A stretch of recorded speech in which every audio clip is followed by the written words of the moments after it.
Bonjour et bienvenue sur Numérimat. Aujourd'hui, on part pour un nouveau défi brevet, et cette fois avec des cartes Pokémon. Une collectionneuse veut organiser sa collection de 252 cartes de type feu et 156 cartes de type terre.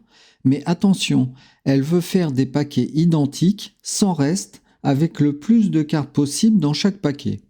Combien de paquets peut-elle faire et combien de cartes de chaque type dans chaque paquet? Allez, c'est parti. Donc, selon l'énoncé, on cherche à répartir équitablement des cartes en paquets identiques. On veut donc le plus grand nombre de paquets possible et qu'il y ait le même nombre de cartes dans chaque paquet. Il s'agit donc de chercher le plus grand diviseur commun, le PGCD de 252 et 156. Commençons par décomposer 252 et 156.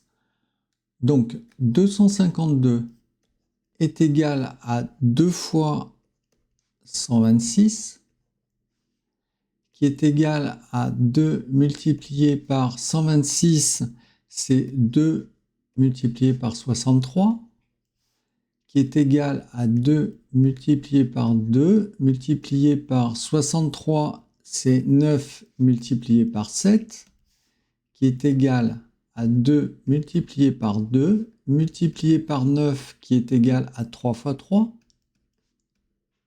multiplié par 7. Voilà, nous avons fini de décomposer 252 en produit de facteurs premiers. Ensuite, 156, qui est égal à 2 multiplié par 78, qui est égal à 2 multiplié par 78, donc 78, 2 fois 39, qui est égal à 2 multiplié par 2, multiplié par 39, 39 qui est égal à 3 fois 13. Donc 252 est égal à 2 multiplié par 2, multiplié par 3, multiplié par 3, multiplié par 7. Et 156 est égal à 2 multiplié par 2, multiplié par 3, multiplié par 13. On repère les facteurs communs. Donc les facteurs communs seront 2, 2 et 3. Donc le PGCD sera égal à 2 multiplié par 2 multiplié par 3, qui est égal à 12.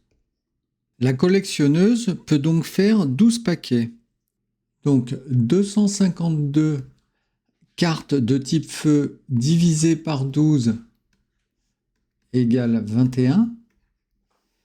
Et 156 cartes de type terre divisées par 12 égale 13. Donc chaque paquet contiendra 21 cartes feu et 13 cartes terre. Et voilà, défi relevé, grâce au PGCD, on a pu organiser la collection de cartes Pokémon de manière optimale. N'hésite pas à essayer ce genre de problème avec tes propres collections ou en inventant d'autres chiffres. À bientôt pour un nouveau défi brevet. Si cette vidéo vous a été utile, pensez à vous abonner et à laisser un pouce bleu, ça fait toujours plaisir. À bientôt pour une nouvelle vidéo.